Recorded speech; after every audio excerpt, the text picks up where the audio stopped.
Nah, ini kembali ke obrolan semula ya Mas ya. Kita masih nyentel nih ingatan-ingatan kita tentang kecenderungan-kecenderungan orisinalitas. Apakah ini ada pengaruh dari luar diri atau sebenarnya ada perjumpaan-perjumpaan?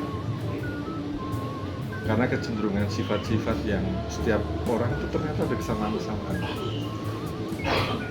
Misalkan tiba-tiba ada ekspresi splash atau apa karena saya abstrak, terus ya, kok ketemu dengan karya-karya yang kemudian setelah saya belajar lihat ada kecenderungan yang sama, atau mungkin juga tanpa sadar waktu baca-baca sekilas kok tertarik atau apa gitu, tiba-tiba nyangkut di gagasan-gagasan kita gitu.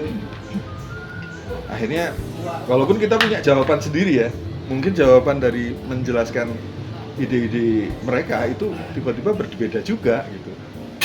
Titik start atau titik awalnya dari mana ternyata berbeda, tapi secara visualisasi bisa sama. Nah itu tadi orisinalitas, atau bisa jadi kita memang senang dengan karya-karya tertentu sehingga menjadi idola ya. Wah aku kayaknya memang cocok dengan karya ini, dikembangkan lagi dengan metode mungkin ATM ya, amati, tiru, dan modifikasi. Secara jelas juga memang menjadi pola cepat untuk bisa menemukan gagasan-gagasan yang mungkin bisa dikelola modifikasinya gitu. Ini apa yang menurut Mas Joko bisa diangkat dengan hal ini gitu. Atau kita ini aja ya, mengembara. Ada dua hal, pada tataran pikiran dan praksis ya. Ya.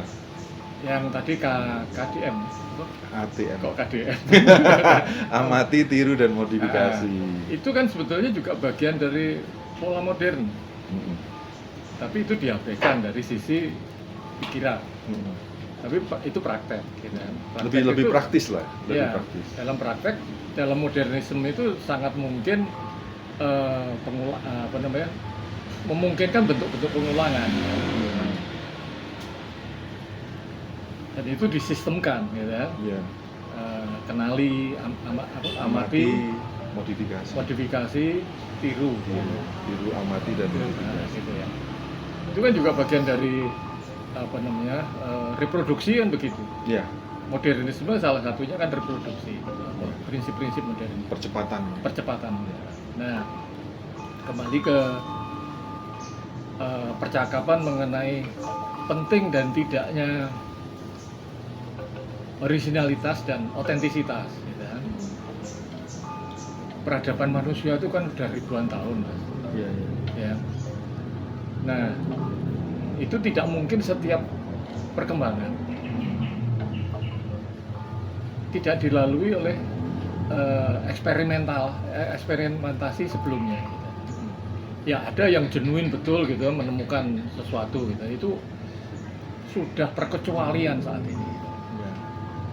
Bentuknya seluruh dunia itu terbatas. Nah, di dalam mengapresiasi produk-produk kesenian kemudian, gitu, ini menurut saya loh. Nanti kalau mau cari komparasi teks ya silahkan ya. Tapi menurut saya orisinalitas cenderung bukan diabaikan, tapi di nomor kesekian kan. Karena tadi peletak-peletak itu kan sudah banyak sekali. Di seni rupa ada peletak-peletak gitu ya. Peletak-peletak kecenderungan besar, kecenderungan dominan gitu. Ada Picasso, ada Mondrian, ada Van Gogh gitu, di ranah yang impresionis gitu. Surreal juga. surrealisme, ya, segala macam. Nah, kemudian manusia-manusia dunia yang jauh dari pusaran pikiran itu, gitu kan, lebih cenderung menangkap citra-citra rupanya, kan. Nah, pengaruh dari situ, gitu. Baru kemudian pikiran, gitu. Apa alasan orang membuat surrealisme, apa membuat abstrak, gitu. Ya, kalau orang akademis biasanya dari pikiran dulu, dari teori-teori dulu, gitu kan. Tapi di ranah praktek, orang cenderung menangkap Experience. ya apa prakteknya aja, gitu. Nah, penyediaan atau referensi rupa, gitu, itu kan macam-macam. Ada rupa alam, ada rupa urban, ada rupa sosial, ada rupa macam-macam, peristiwa publik, gitu ya. Nah, tapi juga ada penyediaan rupa apa itu namanya? Istilahnya realita kreatif. Hasil kreativitas manusia, gitu kan. Picasso, itu Sadali bahkan, gitu kan. Akhirnya melahirkan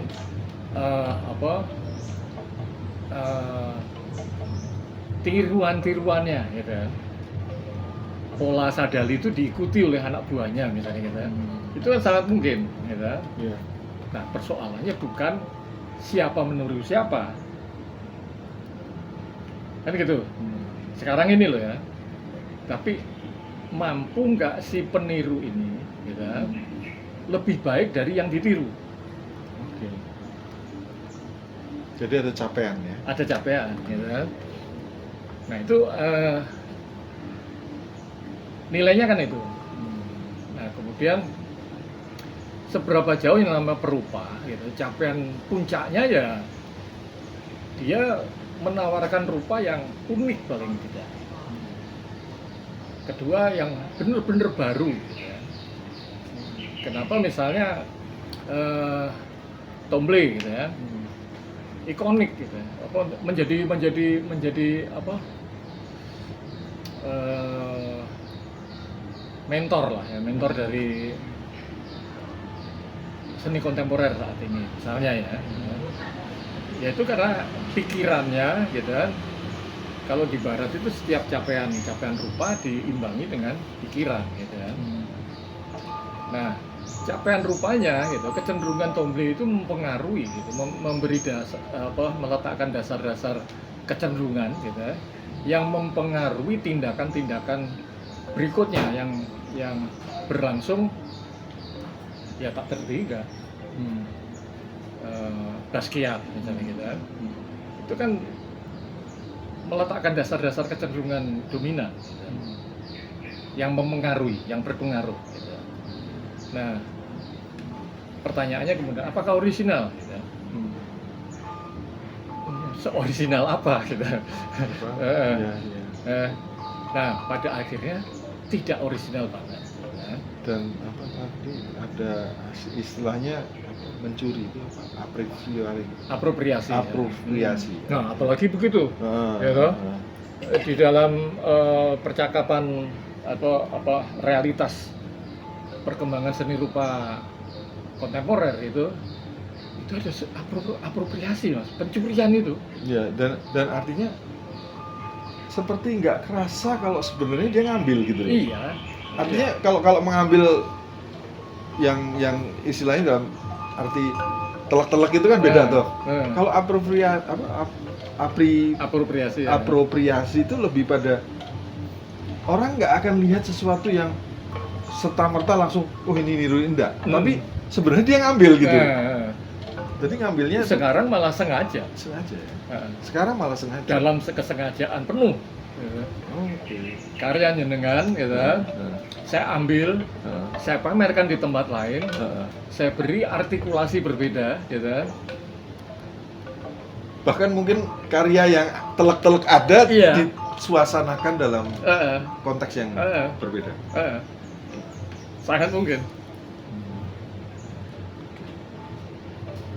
Karena konsep lebih dominan dibanding bagaimana memproduksi, bagaimana mempresentasi, how to produce dan how to present. Dan itu konsep, lebih pada penawaran konsepnya. Iya, konsepsi. Nah, makanya tadi kembali ke tadi, penilaian yang paling penting dari capaian seni rupa seseorang ya, itu terletak pada otentisitas. Oke. Jadi ini komparasi antara originalitas dan Betul. otentisitas. Jadi pertarungan eksistensialisme, ya kan?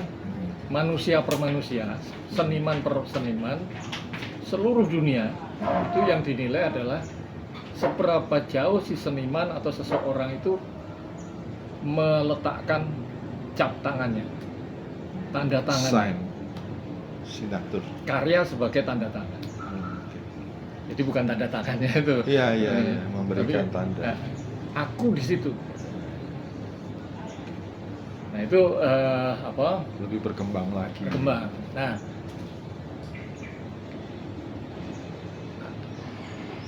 batasnya kemudian jebakannya kemudian hampir semua merasa punya tanda tangan. Betul. Udah orang nggak usah ngapa-ngapain, oret masih akan kelihatan gitu kan. Oh ini si ini, oh ini Mas Bogor gitu. Tapi apa benar gitu, kalau di ranah seni rupa gitu, karya-karya random itu bisa dibaca secara cepat.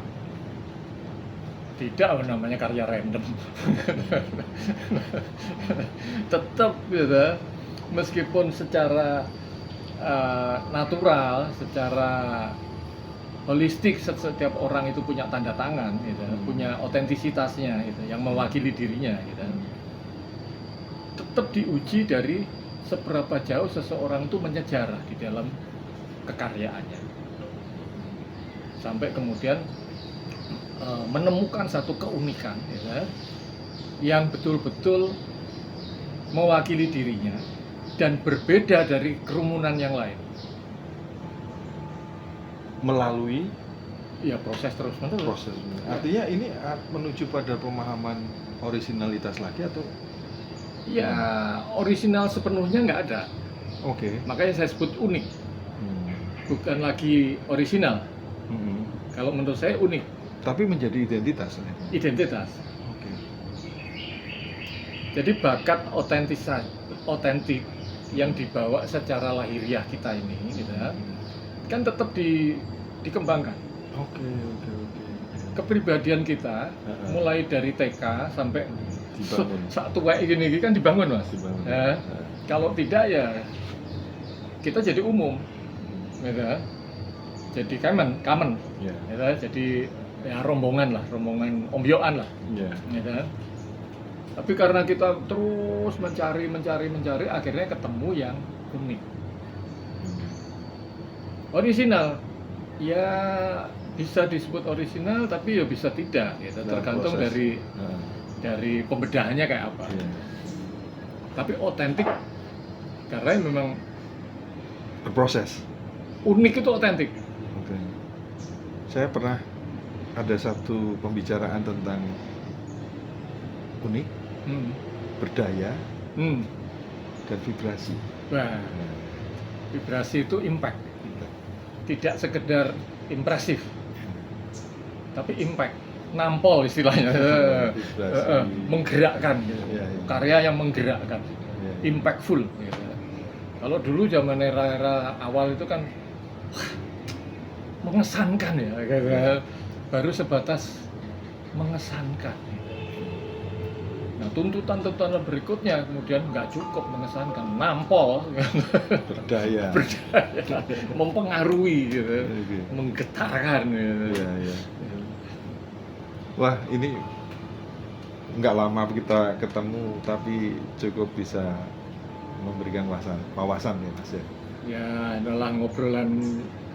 Saya kan bukan buat saya sih memang sesuatu sih untuk bisa melihat apa sih kok tiba-tiba ada yang membicarakan ini dalam pengertian orisinalitas. Kita kayak kita berusaha untuk mencari orisinalitas, padahal sebenarnya perjumpaan itu membangun kita sendiri dalam arti autentik tadi.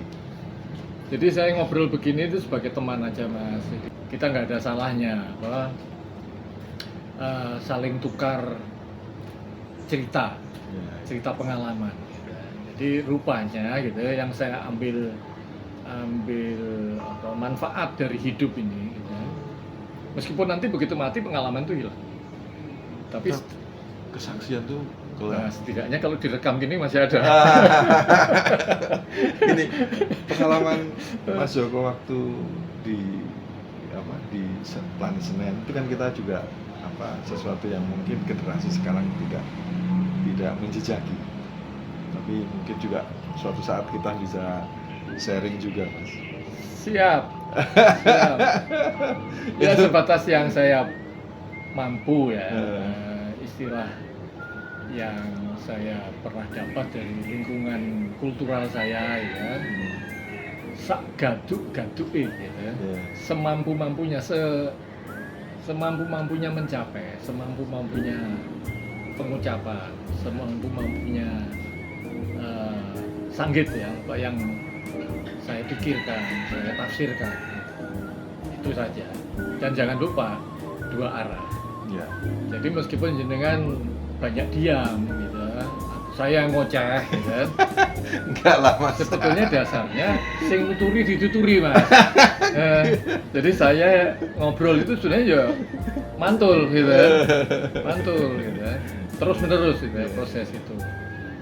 Ya terima kasih Mas. Jadi kita udah lama nggak ketemu, ketemu lagi dalam ngobrolan yang menurut saya menarik lah, ya.